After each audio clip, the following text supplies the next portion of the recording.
हरे कृष्ण। तो ये section versus 10 to 16 from कर्म कांड टू कर्म योग, इस सेक्शन को हमने कल फिनिश कर लिया था। आज जस्ट हम इसका समरी देख लेंगे और समरी देख करके हम आज नेक्स्ट सेक्शन पे आगे बढ़ेंगे। तो देखिए, जैसे कि हम जानते हैं योगा लैडर में सबसे नीचे एनिमलिस्टिक लाइफ आती है, जिसमें कोई रूल्स एंड रेगुलेशंस नहीं होते हैं। उन रूल्स एंड रेगुलेशंस के जब कोई रूल्स एंड रेगुलेशंस को फॉलो करने लगता है with the same desire, animalistic life यानी उसमें भी लोग सेंस ग्रेटिफिकेशन ही चाहते हैं, लेकिन without following any rules and regulation, जो कि आज का वर्ल्ड इस लेवल पर है। लेकिन वैदिक एज में कम से कम लोग कर्म कांड के लेवल पे होते थे, जिसमें कि even if they desire sense gratification, वो रूल्स एंड रेगुलेशंस जो शास्त्रों में दिए रहते थे उनका पालन जरूर करते थे। तो कर्म कांड एनिमलिस्टिक लाइफ से एक लेवल ऊपर है। तो अब कर्म कांड में भी दो लेवल होते हैं, हायर लेवल और लोअर लेवल। तो हायर लेवल किस लिए है? This is for attaining the heavens, और लोअर लेवल है for sacrifices for attaining worldly profit in this world. जैसे कि कोई अगर सैक्रिफाइस करता है कि अलग अलग देवी देवताओं का पूजा करता है कि इस जन्म में उसे ज्यादा धन मिले, ज्यादा यश मिले, तो मटेरियल फैसिलिटी अगर इस अपने प्रेजेंट लाइफ के लिए कोई करता है तो वो लोअर लेवल के सैक्रिफाइसेस होते हैं। लेकिन जब लोअर लेवल के सैक्रिफाइस करते करते व्यक्ति को समझ में आता है कि अरे इस जड़ जगत में अगर धरती पर तो हम यहाँ पर है, यहाँ पर जो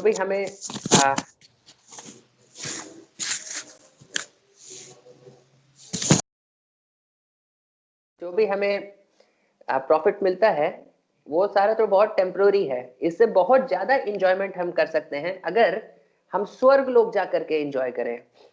जब लोगों को ये बात समझ में आती है कि इस वर्ल्ड में हमारे पास टेम्पररी बॉडी है, इस बॉडी में बहुत सारी डिजीजेस होने लगती हैं और अलग अलग तरीके की प्रॉब्लम आती हैं, जन्म मृत्यु जरा व्याधि हर तरीके का यहाँ पे दोष है, और इस बॉडी का एंजॉय करने का कैपेसिटी बहुत कम है। तो व्यक्ति जब लोअर लेवल का सैक्रिफाइस करता है, जब अपने प्रेजेंट बॉडी को हैप्पीनेस सेंस ग्रेटिफिकेशन देने के लिए वो ट्राई करते रहता है, तो धीरे धीरे उसको समझ में आता है इस बॉडी का लिमिटेशन है।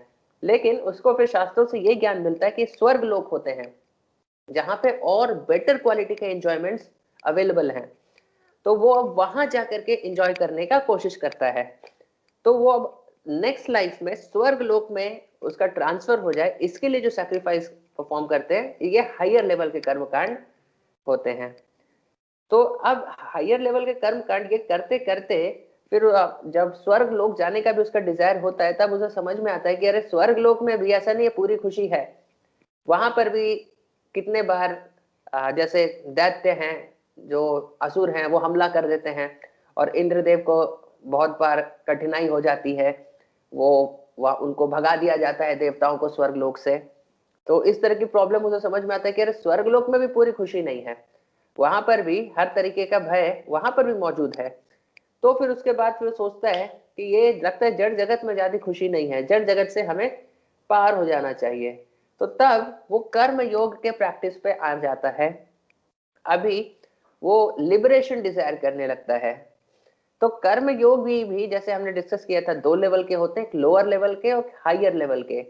तो जो लोअर लेवल के कर्म योगी हैं वो ब्रह्मवादी कर्म योगी हैं, और जो हायर लेवल के कर्म योगी हैं वो भक्त होते हैं, उनको भक्त कर्म योगी बोलते हैं। और दोनों लेवल के योगियों का दो कैटेगरी है, सकाम और निष्काम। यानी ब्रह्मवादी कर्म योगी भी सकाम हो सकते हैं और निष्काम हो सकते हैं, और भक्ति कर्म योग एक भक्त जो कर्म योगी है वो भी सकाम हो सकता है और निष्काम हो सकता है। तो कोई भी जब स्टार्ट करता है अपना प्रैक्टिस, तो उसकी डिजायर पूरी तरह से प्योर नहीं होती, वो थोड़ा सा वर्ल्डली एंजॉयमेंट भी चाहता है और थोड़ा सा लिबरेशन भी चाहता है, तो सकाम कर्म योगी यानी मिक्स डिजायर है। यानी अभी वो धीरे धीरे आगे बढ़ रहा है, उसे लिबरेशन चाहिए, लेकिन अभी वर्ल्डली एंजॉयमेंट्स की भी इच्छा नहीं गई है। तो वैसे लोग जब अपने प्रिस्क्राइब ड्यूटीज परफॉर्म करते हैं कर्म योग में, तो वो धीरे धीरे सकाम से निष्काम की ओर फिर आगे बढ़ने लगते हैं। और निष्काम जब पूरी तरह से निष्काम के स्टेट में पहुंच जाते हैं तो पूरी तरह से फ्रूट से डिटैच हो जाते हैं। लेकिन इसके ऊपर आता है ज्ञान योग। जब निष्काम कर्म योगी को ये पता चलता है कि अरे जो मेरी प्रिस्क्राइब ड्यूटीज हैं जो कि मैं कर रहा हूँ वो ड्यूटीज मुझे सिर्फ वर्ल्डली रिवॉर्ड देंगी, उस मटेरियल रिवॉर्ड ही मिलेगी, या तो इस जन्म में या फिर अगले जन्म में, लेकिन वो मटेरियल वर्ल्ड में ही वो मटेरियल रिवॉर्ड्स ही होंगे। तो तब वो ये कर्म करने को ही छोड़ देता है और सीधे ज्ञान योग का प्रैक्टिस को वो अपना करके वो ब्रह्मन पे मेडिटेट करने लगता है। सो this is how the yoga ladder पे यहाँ पे व्यक्ति आगे बढ़ता है। अब इसके आगे अष्टांग योग और भक्ति योग में व्यक्ति कैसे पहुंचता है उसका भी डिस्कशन हम लोग अभी आगे के सेक्शंस में आएगा। देखिए एक चीज यहाँ पर है कि ये जो ब्रह्मवादी कर्म योगी होते हैं, किसी भी समय अगर वो किसी एक भक्त के टच में आएंगे तो तुरंत वो भक्त के कैटेगरी में कन्वर्ट हो जाते हैं। यानी सिर्फ ब्रह्मवादी कर्म योगी नहीं, अगर आप किसी भी लेवल पर हैं योगा के, अगर एक भक्त के टच में आप आ गए तो तुरंत आप भक्ति योग के रास्ते पे सीधे आगे बढ़ जाएंगे। यानी कोई ब्रह्मवादी कर्म योगी सकाम से निष्काम की तरफ जा रहा है अपने ड्यूटीज को परफॉर्म करके कर्म योग में, तो अगर उसे अच्छी उसकी किस्मत अच्छी रही और कोई भक्त का संग मिल गया और उसकी कृपा मिल गई तो तुरंत वो अपना ब्रह्मवाद छोड़ करके वो भक्त बन जाता है।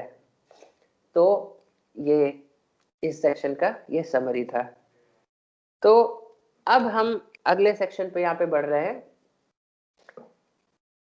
तो ये हमारा अब सेक्शन 3 हम स्टार्ट करने जा रहे हैं, karma yoga, performing prescribed work in detachment to set example. तो देखिए इसका ये सेक्शन का समरी है। In verses 17 through 21, Krishna describes the position of a self-realized person in relation to work. Although the self-realized person need not perform prescribed duties, he continues working to set the example for common men to follow. तो जैसे कि हम देख रहे थे जब just पिछले slide में जो हमने समरी में देखा कि जब एक कर्म योगी को ये बात पता चलता है कि मेरी प्रिस्क्राइब ड्यूटीज मुझे मटेरियल रिवॉर्ड्स ही दे रही हैं, उनसे तो मैं इस जड़ जगत में ही फंसा रहूंगा, तो फिर वो उसकी टेंडेंसी होती है कि अब मुझे ब्रह्मन पे मेडिटेट करना चाहिए, मुझे लिबरेशन चाहिए, मुझे मुक्ति चाहिए। तो वो भौतिक कार्य करने को उसको छोड़ने की जो टेंडेंसी होती है उसे वो छोड़ करके एक्चुअली वो ज्ञान योग में एक जगह बैठ करके तो शास्त्र पढ़ने लगता है, मेडिटेट करने लगता है।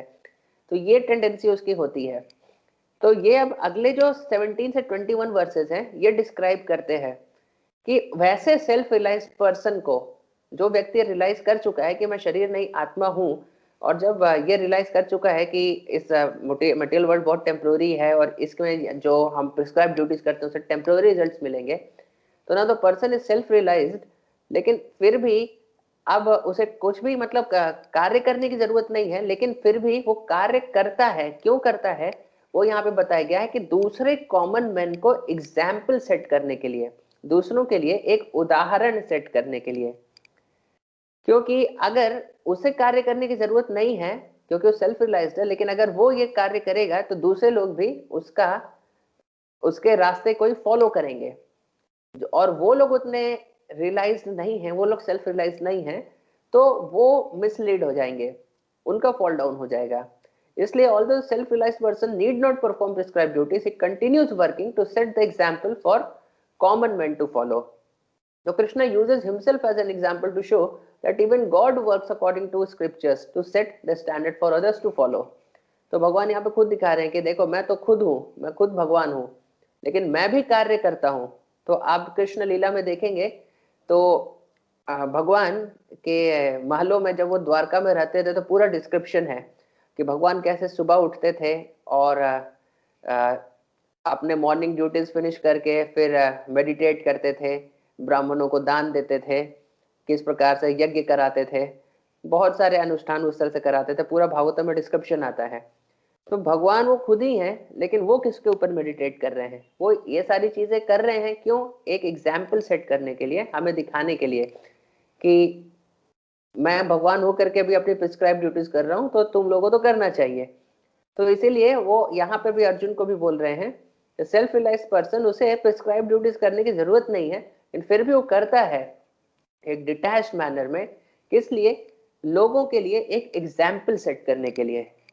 So Krishna also describes how a knowledgeable person should relate to ignorant men who are attached to fruitive results. तो knowledgeable व्यक्ति को कैसे एक अटैच्ड व्यक्ति से रिलेट करना चाहिए, यानी एक डिटैच्ड व्यक्ति को कैसे एक अटैच्ड व्यक्ति के साथ रिलेट करना चाहिए, ये भी इस सेक्शन में अभी आगे डिस्कस किया जाएगा। A devotee should encourage people by his words and example to engage the results of their work in devotional service. तो एक भक्त का ये चीज है, देखिए इंपॉर्टेंट पॉइंट है जो हमें नोट करना चाहिए कि एक भक्त को क्या करना चाहिए, अपने वर्ड से और अपने एग्जाम्पल से लोगों को इंकरेज करना चाहिए कि आप जो भी कार्य कर रहे हैं उस कार्य को मत बदलिए, बस उस कार्य को, उसका जो रिजल्ट आता है वो उसको भगवान की सेवा में लगाइए। तो इस प्रकार से ज्यादा बड़े कैटेगरी के लोग, बड़े मास के लोग भगवान की सेवा में लग सकते हैं। अगर एक डिवोटी ये बोले कि नहीं सब कुछ छोड़िए और छोड़ करके सिर्फ एक जगह आकर के मंदिर ज्वाइन कर लीजिए और बैठ के जप करिए, तो ये ज्यादा लोग नहीं कर सकते। लेकिन अगर डिवोटी इंकरेज करता है लोगों को कि आप जो कर रहे हैं वही करिए, उसका रिजल्ट बस भगवान को ऑफर करिए, तो this is a better thing. तो Arjun is finally advised to fight with devotion for Krishna and become free from the bondage of fruitive actions. So Krishna concludes his explanation of Karma Yoga by warning Arjun not to give up his prescribed duties, though there may be some imperfection. तो भगवान बोल रहे हैं कि अपनी duty perform करो, even if उसमें कुछ इम्परफेक्शन है तो भी परफॉर्म करो। तो ही explains that everyone is forced to act according to their nature. तो हमारा जो नेचर है ना वो इतना आसानी से हम ओवरकम नहीं कर सकते, यानी जो हम सत्वगुण तमोगुण रजोगुण में जैसा भी हमारा शरीर है वो भक्ति से हमारे मोड्स एलिवेट होते हैं, लेकिन वो ग्रेजुअली होते हैं, तो नेचर इतना जल्दी से चेंज नहीं होता। इसीलिए आपका जो नेचर है उसके हिसाब से ही हमें कार्य करना चाहिए। अपने नेचर को चेंज करके हम कुछ और करने का प्रयास करेंगे तो ज्यादा वो सस्टेनेबल नहीं होता। इसलिए यहाँ पे भगवान वार्निंग दे रहे हैं कि तुम एक क्षत्रिय हो, तुम्हारा नेचर है युद्ध करने का और ये तुम्हारा ड्यूटी है ये युद्ध करने का, इसलिए अपनी ड्यूटी को मत छोड़ो। और अगर ड्यूटी परफॉर्म करने में कुछ इम्परफेक्शन होता है तब भी वो ड्यूटी करते रहना चाहिए। तो अब हम वर्स बाय वर्स एक एक वर्स का एक्सप्लेनेशन देखेंगे। तो ये 3.17 पहला वर्स है। तो यहाँ पे भगवान बता रहे, but for one who takes pleasure in the self whose human life is one of self realization and who is satisfied in the self only fully satisfied, for him there is no duty. तो हमने जैसे देखा कि one who takes pleasure in the self, यानी जो self realised है उसके लिए कोई भी ड्यूटी नहीं है, लेकिन still he performs his duties to set example for others. शास्त्र को बताते हैं कि वैसे व्यक्ति को अब वर्णाश्रम अपने ड्यूटीज परफॉर्म करने की जरूरत नहीं होती, लेकिन फिर भी वो करता है दूसरों के लिए एग्जाम्पल सेट करने के लिए। तो pleasure referred here is Brahmananda from Brahmavadis and Bhakti-ananda, happiness of engaging with Krishna for devotees. तो यहाँ पे देखिए, यहाँ पे जो लिखा है, the pleasure who takes pleasure in the self, तो pleasure in the self जो ब्रह्मवादी होते हैं, जो मुक्ति या लिबरेशन चाहते हैं, उनके लिए ब्रह्मानंद है, यानी ब्रह्मन में जो ब्रह्मन रियलाइजेशन होने के बाद, यानी मैं शरीर नहीं हूं, मैं ये आत्मा, ये रियलाइजेशन होने के बाद कोई व्यक्ति ब्रह्मन के लेवल को अटेन कर लेता है। यानी कोई अगर ये समझ जाए कि मैं शरीर नहीं आत्मा हूं और ऐसे अंडरस्टैंडिंग के साथ अपना जीवन जिए और अपने शरीर को छोड़े, तो वो ब्रह्मन रियलाइजेशन में, ब्रह्मन में पहुंच जाएगा। लेकिन दूसरे कैटेगरी के लोग जो भक्त होते हैं यानी डिवोटी होते हैं, वो अपना जीवन भगवान की सेवा करने में बिताते हैं, तो वो जब अपना शरीर छोड़ेंगे तो डायरेक्ट वो भगवान के धाम में जाते हैं। तो दो तरह के आनंद है, ब्रह्मन में जो आनंद है ब्रह्मानंद, और भक्ति आनंद यानी भगवान कृष्ण के साथ जो हमें आनंद मिलता है भक्ति आनंद है। तो यहाँ पे जो यहाँ पे लिखा है one who takes pleasure in the self, ये दोनों कैटेगरी के लोगों के लिए लिखा है, यानी ब्रह्मवादी के लिए भी और भक्तों के लिए भी, दोनों कैटेगरी के लोगों को यहाँ पे ऐसे कवर किया गया है। तो a Krishna conscious man does not take shelter of any person, man or demigod, because he takes shelter of Krishna only. Man और डेमीगॉड, किसी व्यक्ति का, अभी हमारा टेंडेंसी होता है किसी दूसरे व्यक्ति का शेल्टर लेने का या फिर किसी देवी देवता का शेल्टर लेने का। जैसे कि हम या तो अपने बॉस का शेल्टर लेते हैं, बीमार हो गए तो अपने डॉक्टर का शेल्टर लेते हैं, या फिर कुछ हो गया तो कुछ पूजा अनुष्ठान, किसी देवी देवता का, शनि देव का पूजा करना या वायु देव का, इंद्र देव का पूजा करना। तो अलग अलग चल हम लोग देवी देवताओं के लिए अपने प्रॉब्लम सॉल्विंग के लिए जाते हैं। लेकिन कृष्ण कॉन्शियस व्यक्ति जो भगवान का भक्त होता है वो इन चीजों में नहीं जाता। What ever he does in Krishna consciousness is sufficient in the discharge of his obligation. उसकी जो भक्ति है वही उसका एक धर्म है, वही उसकी एक ड्यूटी है। इससे ज्यादा उसे और कुछ करने की जरूरत नहीं होती है। His duty thus becomes self-illuminated by the grace of the Lord, and therefore he no longer has any obligation to Vedic injunctions except Krishna conscious activities. तो इसकी ड्यूटीज हैं, उसको एक बार व्यक्ति को पता चल गया कि मैं भगवान का दास हूं, तो अब उसके लिए कोई भी रूल्स एंड रेगुलेशंस जो हैं शास्त्रों का वो प्रिस्क्राइब नहीं है, वो सेल्फ इल्यूमिनेटेड है। जैसा कि आपको एक क्लियर इंस्ट्रक्शन दे दिया जाए कि आप एक व्यक्ति के नौकर हैं, तो अब आपके लिए क्लियर है कि मैं अपने मालिक के लिए जो बेनिफिशियल होगा, जो उन्हें खुशी प्रदान करेगा, वो कार्य मैं बस करूंगा। अब उस व्यक्ति को ये नहीं समझाना पड़ेगा कि रोज सुबह मालिक के लिए चाय बनाना चाहिए, रोज दोपहर में भी मालिक का पैर दबाना चाहिए, शाम को कमरा साफ करना चाहिए, या जो भी ऐसे डिटेल्ड इंस्ट्रक्शंस है, तो एक एक बात उसे समझानी नहीं पड़ेगी। तो जिस व्यक्ति को अभी ये रियलाइजेशन नहीं आया है कि मैं मालिक का नौकर हूं और मेरा एग्जिस्टेंस है मालिक की खुशी के लिए, तो उसे एक एक इंस्ट्रक्शन अलग अलग रूल्स एंड रेगुलेशन के थ्रू समझाना पड़ेगा कि सुबह ये कर दो, शाम को ये कर दो, क्योंकि उसके पास खुद से कुछ करने का इम्पेटस नहीं है। लेकिन किसी को एक बार डायरेक्टली पता चल गया कि मैं भगवान का दास हूं और मेरा जीवन भगवान की खुशी के लिए है, तो अब उसके लिए सारे रूल्स एंड रेगुलेशन और टेम्पररी और सेकेंडरी हो जाते हैं, क्योंकि उसका पूरा एग्जिस्टेंस ही भगवान की खुशी के लिए है। इसीलिए his duty becomes self illuminated by the grace of the Lord. ये बात यहाँ पर बताया गया है। And therefore he no longer has any obligation to Vedic injunctions except Krishna conscious activities। यानी वो सिर्फ भगवान की भक्ति करेगा, उसके अलावा और कोई उसका ऑब्लिगेशन नहीं है। Such a person is not concerned with loss or gain while performing his duty। तो लॉस और गेन कब हम कंसर्न होते हैं? जब हमें वर्ल्डली प्रॉफिट का डिजायर होता है, मटेरियल सेंस ग्रेटिफिकेशन का डिजायर होता है। वैसे व्यक्ति का कोई डिजायर ही नहीं है, तो ऑब्वियसली उसको वर्ल्डली लॉस और गेन से कोई फर्क पड़ेगा ही नहीं। तो such a person is aloof from the world and does not care for anything of this world. जैसे यहाँ पे एग्जाम्पल दिया जाता है सुखदेव गोस्वामी का, कि वैसे व्यक्ति क्या रहता है, वर्ल्ड से पूरी तरह से अलूफ है और दुनिया की किसी भी चीज का वो केयर ही नहीं करता, उसे भगवान को खुश करने का ऐसा ही बस उसका डिजायर रहता है। जैसे सुखदेव गोस्वामी थे, वो 14 साल तक अपनी माँ के गर्भ से निकले ही नहीं बाहर, क्योंकि उन्हें लग रहा था बाहर निकलूंगा तो मैं माया में फंस जाऊंगा। लेकिन फिर उसके बाद फिर बाहर निकले, बहुत उनके पिता जो व्यासदेव थे, व्यासदेव के बहुत रिक्वेस्ट पे बाहर निकले, तो तुरंत निकल करके वो चल पड़े जंगल की तरफ, सीधे सन्यास लिया, यानी गर्भ से बाहर निकला और सीधे सन्यास, और ऐसे चल पड़े। तो गर्भ से बाहर निकला हुआ शिशु, और वो भी 14 साल तक जब माँ के गर्भ में थे, तो जब निकले तो सीधे उनकी उम्र 14 साल ही थी।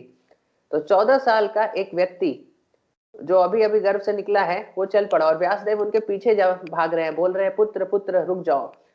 लेकिन सुखदेव गोस्वामी अपना चले जा रहे हैं, क्योंकि वो ब्राह्मण रियलाइज्ड थे, उनको मेटेरियल वर्ल्ड से कोई फर्क ही नहीं पड़ता था। तो सच अ पर्सन, जैसे हम देख रहे हैं 5th पॉइंट की, is aloof from the world. तो उसी तरह सुखदेव गोस्वामी पूरा अलूफ थे, मेटेरियल वर्ल्ड से उन्हें कोई फर्क नहीं पड़ता। तो इस प्रकार सुखदेव गोस्वामी जब जा रहे थे, उनके पीछे पीछे व्यासदेव भी जा रहे थे, उनको रोकने के लिए बोले थे पुत्र रुक जाओ। तो जब इस प्रकार से सुखदेव गोस्वामी जा रहे थे, तो रास्ते में एक तालाब था जिसमें कि बहुत सारी स्त्रियां स्नान कर रही थी। तो पहले सिस्टम ऐसा हुआ करता था कि स्त्रियों अलग तालाब में स्नान करती थी, पुरुष अलग तालाब में स्नान करते थे, और स्त्रियां बहुत बार अपने वस्त्रों को पूरी तरह से हटा करके तालाब में स्नान करती थी।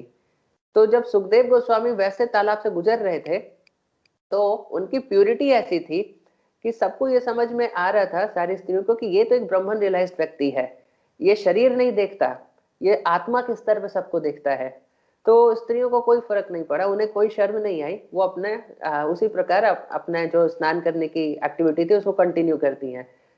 तो उस प्रकार जब सुखदेव गोस्वामी चले जाते हैं, लेकिन उनके पीछे से व्यासदेव आते हैं, तब क्योंकि व्यासदेव एक गृहस्थ थे, और गृहस्थ यानी उसे स्त्री पुरुष के भेद तो पता ही होगा, तो वो एक वर्ल्डली व्यक्ति है। तो उस वक्त सारी स्त्रियों ने जल्दी जल्दी अपने वस्त्र पहन लिए।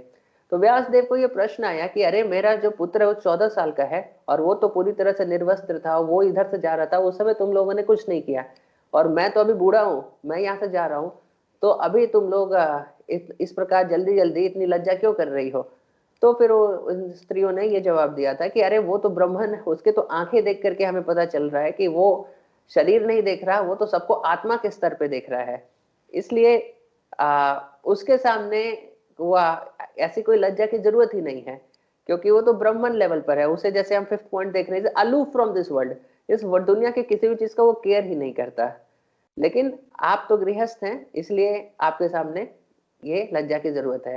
तो इस प्रकार से एग्जाम्पल दिया गया। तो दिस इज वन एग्जाम्पल जो हम भागवतम में देखते हैं, ये सुखदेव गोस्वामी का आता है कि किस प्रकार सुखदेव गोस्वामी ब्राह्मण रियलाइज थे। लेकिन वो वही सुखदेव गोस्वामी जब वो जंगल में जा रहे थे और कुछ लकड़ी काटने वाले व्यक्तियों ने भागवतम का एक श्लोक कहा। कौन सा श्लोक? अहो बकीयम स्तन कालकूटम जिघांसया पायदप्य साध्वी लेभे गतिम धात्री उचिताम ततोन्यम कम व दयालु शरणम भजेमा। यानी यहाँ पे ये श्लोक में बता रहे हैं कि अरे भगवान कृष्ण कितने दयालु हैं कि पूतना जो उन्हें मारने के लिए आई थी, उसे भी भगवान ने गोलोक धाम पहुंचा दिया और अपनी धात्री यानी अपनी माता का वहां पे पोजीशन दे दिया। तो ऐसे दयालु भगवान का शरण कौन नहीं लेगा? कम वा दयालु शरणम भजेमा। तो ऐसा श्लोक सुन करके सुखदेव गोस्वामी अट्रैक्ट हो गए, और अट्रैक्ट होकर के ये पूरा भागवतम पूरा ये सुनने के लिए, एक श्लोक सुना तो उनके अंदर डिजायर आ गया कि मैं पूरा भागवतम सुनूंगा। ये सुनने के लिए वो वापस आप व्यासदेव के पास लौट आए कि ठीक है, आप मुझे पूरा भागवतम सुनाइए। तो ये हम देखते हैं कि कैसे एक ब्रह्मवादी एक भागवतम का श्लोक सुन करके भक्त बन गया, और ऐसा भक्त बने कि वही पूरा श्रीमद् भागवतम परीक्षित महाराज को फिर सुनाते हैं।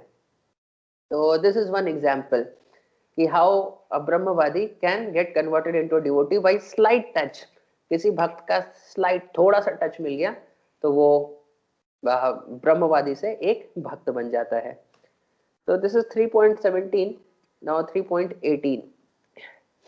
A self-realized man has no purpose to fulfill in the discharge of his prescribed duties, nor has he any reason not to perform such work, nor has he any need to depend on any other living being. So this verse refers to a person who has realized jnana, which means that he has at least understood that he is not body but spirit soul. So obviously it is applicable for a Krishna conscious person.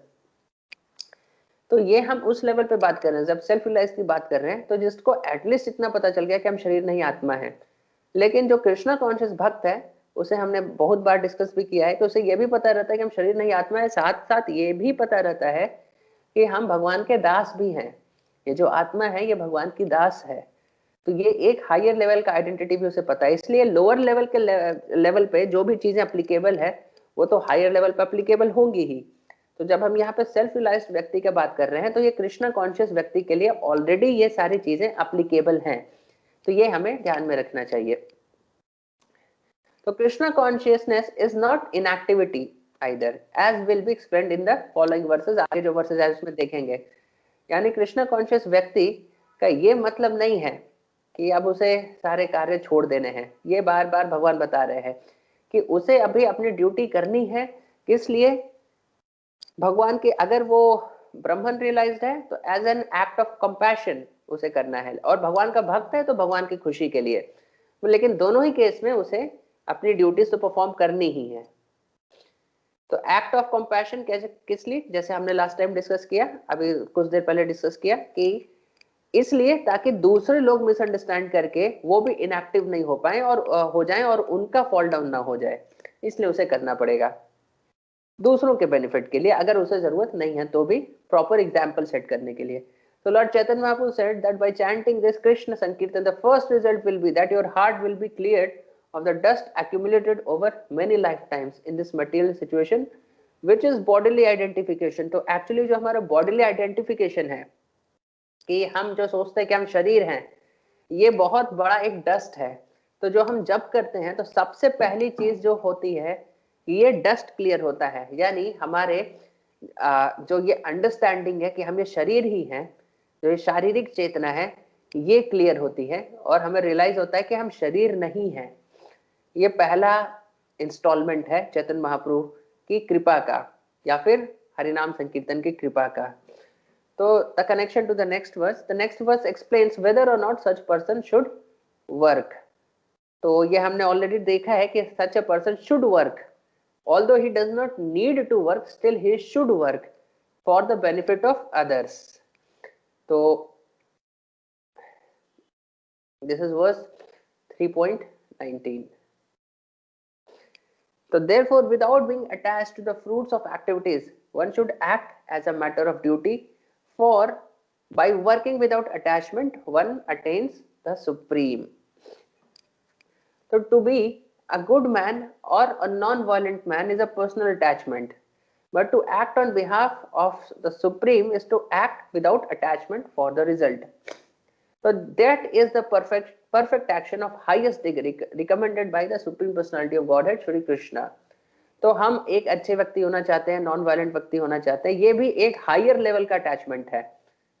तो material attachment से तो अच्छा है इस तरह का attachment, लेकिन फिर भी ये एक अटैचमेंट ही है, थोड़ा सा और प्योर अटैचमेंट है, लेकिन ये भी एक अटैचमेंट है। लेकिन सिर्फ भगवान के इच्छा के लिए कार्य करना ये सबसे सुप्रीम अटैचमेंट, सुप्रीम एक्ट है। तो यही यहाँ पे बताया भी गया है कि the perfect action of the highest degree recommended by Krishna is this, कि उनके प्लेजर के लिए कार्य करना। तो इसका हम बहुत सारे शास्त्रों में एग्जाम्पल भी देखते हैं, जैसे कि वृत्रासुर, वो भगवान की खुशी के लिए वो एक राक्षस के रूप में जन्म लेते हैं, और वो राक्षस के रूप में वो एक लंबी कहानी है जो कि हम कभी डिस्कस करेंगे। लेकिन उन्हें अगर ये समझ में आए कि भगवान की ये इच्छा है कि मैं एक राक्षस के रूप में जन्म लूं और जो भगवान के भक्त हैं, ऋषि मुनि हैं, जो राक्षस की एक्टिविटी होती है तो उन्हें परेशान करूं, और सारे जितने भक्त हैं, जितने ऋषि मुनि हैं, ये प्रार्थना कर रहे हैं, यज्ञ कर रहे हैं कि वृत्रासुर किसी तरह मारा जाए। तो देखिए, किसी को अपनी रेपुटेशन से ज्यादा प्यार है तो वो ये कार्य नहीं करेगा। लेकिन Vritrasura, he was not attached to, जो हम ये पॉइंट देख रहे हैं कि to be a good man और a non violent man, he was attached only to the pleasure of the supreme personality of godhead. बस वो इतना ही चाहते थे, तो इसके लिए जो भी करना पड़े वो करने के लिए रेडी थे। जैसे भीष्म देव का भी हम एग्जाम्पल देखते हैं महाभारत में, कि वो उन्हें देखिए बहुत सारे रीजंस हैं जिनके कारण लोग बोलते हैं, जो कि एक लेवल पे सही भी हैं, क्योंकि भीष्म देव ने ये कसम खाई थी कि हस्तिनापुर का राजगद्दी पे जो बैठेगा मैं उसके प्रति हमेशा ऑनेस्ट रहूंगा। लेकिन ये सारे सेकेंडरी रीजन है। मेन रीजन वो कौरवों के तरफ से क्यों लड़े, क्योंकि भगवान कृष्ण की ऐसी इच्छा थी, वो चाहते थे कि भीष्म देव कौरवों की तरफ से लड़े। ऐसी इच्छा उनकी क्यों थी वो एक दूसरा डिस्कशन है, लेकिन ऐसी इच्छा उनकी थी। तो इसलिए भीष्म देव को सब कुछ मंजूर था, अधर्म का साइड लेना भी मंजूर था, और उनका बहुत सारे लोग बोलते हैं कि वो भक्तों के अगेंस्ट लड़े, तो बहुत सारे लोग कंडेम भी करते हैं कि ऐसा क्यों किया, उन्हें अर्जुन का साइड देना चाहिए था, भगवान कृष्ण के साइड आना चाहिए था। लेकिन भीष्म देव को सब मंजूर है, उनका एक ही अटैचमेंट था, क्या, कि भगवान कृष्ण की इच्छा है इसलिए मैं उस साइड से लड़ूंगा। So this is the perfect action of highest degree, कि आप एक अच्छा व्यक्ति बनने या नॉन वायलेंट व्यक्ति बनने से भी अटैच्ड नहीं है, आप सिर्फ और सिर्फ अटैच्ड हैं कि भगवान को किस चीज से खुशी मिलेगी, बस वही कार्य हम करेंगे। तो Krishna conscious person, he has no attachment for the result but acts on behalf of Krishna alone. He engages in all kinds of activities but is completely non attached. देखिए, तो फिर कृष्ण कॉन्शियस व्यक्ति को रिजल्ट से कोई मतलब ही नहीं होता, रिजल्ट सक्सेसफुल हो या उसके एंडेवर में उसे फेलियर मिले। ही इज ओनली कंसर्न कि भगवान चाहते हैं कि मैं ये करूं तो मैं ये करूंगा। तो इसका बहुत फेमस एग्जाम्पल जो हम सब जानते हैं, श्रील प्रभुपाद, कि जब वो वेस्ट जा रहे थे जलदूत पे 70 साल की उम्र में, तो ये इंपॉर्टेंट नहीं था कि वो वहां पर जाकर के सक्सेसफुल हो या ना हो, ये इंपॉर्टेंट था, वो यही सोच रहे थे कि मैं अपने गुरुदेव की इच्छा का पालन कर रहा हूं, और ये ज्यादा इंपॉर्टेंट है। सक्सेस आना नहीं आना उससे व्यक्ति अटैच्ड ही नहीं है, कृष्णा कॉन्शियस व्यक्ति। So that is the point. He has no attachment for the results, but acts on behalf of Krishna alone. He engages in all kinds of activities, like he's completely non-attached. He is not attached to anything at all. He's simply attached to performing the acts which is pleasing to Krishna. So working without attachment is renunciation, and this is a renunciation which is caused by knowledge. तो artificially नहीं आता. ये जो हम बोल रहे हैं कि कार्य करो, लेकिन रिनाउंसिएशन के साथ, फल की इच्छा के बिना कार्य करना, ये कैसे आता है? ज्ञान से. आर्टिफिशियली हम ज्यादा देर ऐसा नहीं कर सकते. किस ज्ञान से? कि हम शरीर नहीं आत्मा है. तो जब एक हायर आइडेंटिटी आपको मिल जाती है, ये ज्ञान आपको मिल जाता है, तो फिर आप शरीर के प्रॉफिट और गेन, लॉस, प्रॉफिट और लॉस की जो चीजें होती हैं उससे आप डिटैच्ड हो सकते हैं. Action in Krishna consciousness is transcendental two reactions of good और एविल वर्क. तो कृष्ण कॉन्शियस यानी भगवान की भक्ति में जो भी हम करते हैं उसका गुड और एविल वर्क का उसका पॉजिटिव या नेगेटिव, पायस या इम्पैस, दोनों रिएक्शन हमें नहीं लगता. क्यों नहीं लगता? इसे भी हमने पहले एक बार डिस्कस किया था. क्योंकि आपको किसी भी चीज से कोई भी कार्य आप करते हैं तो उसके पीछे आपका इंटेंशन क्या है, उसके ऊपर आपको रिएक्शन आपको मिलता है. जैसे कि अगर किसी ने किसी व्यक्ति का मर्डर किया, तो हमारे लॉ के हिसाब से भी ये नियम है कि अगर किसी ने, अगर उसका मान लीजिए पैसा चुराने के लिए उसका मर्डर किया है तो उसे सजा मिलेगी. लेकिन अगर उसने सेल्फ डिफेंस में, अब वो व्यक्ति उसे मारने के लिए आया था, उसने अपने बचाव करने के लिए दूसरे व्यक्ति की हत्या कर दी, तो उसे कोई सजा नहीं मिलती. तो इस तरह के नियम हमारे लॉ में भी हैं. तो उसी प्रकार जब कोई व्यक्ति कोई कार्य करता है और वो सिर्फ ड्यूटी कर रहा है अपना, उसे उसको प्रॉफिट जनरेट करने का उसका कोई डिजायर ही नहीं है, तो उस वक्त उसे कोई रिएक्शन नहीं लगता. अगर वो प्रॉफिट जनरेट करने के डिजायर से वो कार्य कर रहा है तो फिर उसे प्रॉफिट मिलेगा, उसके साथ साथ जो रिएक्शन है वो भी साथ में मिलेंगे. लेकिन अगर किसी और के, वो जैसे कि एक सोल्जर होता है, वो खुद से किसी व्यक्ति का मर्डर करे तो उसे सजा मिलेगी. लेकिन अगर सरकार के बिहाफ पर वो जाकर के बॉर्डर पे कितने भी लोगों को मारे तो उसे गोल्ड मेडल मिलेगा, उसे सजा नहीं मिलेगी. तो इसीलिए कृष्णा कॉन्शियस व्यक्ति वो भगवान के लिए जब सेवा करता है अपने पर्सनल प्रॉफिट गेन को छोड़ करके, तो उसे गुड या इविल वर्क का कोई भी रिएक्शन नहीं मिलता है. तो Krishna now gives an example of one elevated to perfection by working without attachment. तो अगले वर्ष में भगवान एक एग्जाम्पल देते हैं. इस एग्जाम्पल को हम नेक्स्ट क्लास में आगे फिर डिस्कस करेंगे. किसी के कोई प्रश्न है तो अभी बता सकते हैं. कोई कुछ पूछना चाहते हैं?